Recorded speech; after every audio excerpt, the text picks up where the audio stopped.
स्वर्गमंडपातून प्रवेश केल्यावर दिसणाऱ्या मंदिराचा आकार नीट निरखून बघितला तर एखाद्या ध्यानस्थ बसलेल्या ऋषीसारखा दिसतो.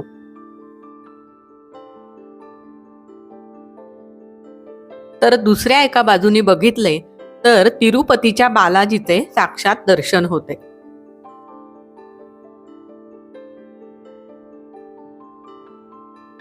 मंदिराच्या या बाजूने बघताना महाभारतातल्या समरप्रसंगी कृष्णाचे सारथ्य असलेल्या अर्जुनाच्या रथाचे चित्र डोळ्यासमोर येते.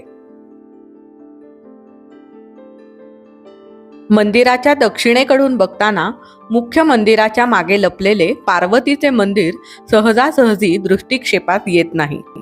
नीट निरखून बघितले तर दोन स्ट्रक्चर्स मधला फरक ठळकपणे जाणवतो. शिव आणि शक्तीचा हा संगम अतिशय विलोभनीय असा आहे.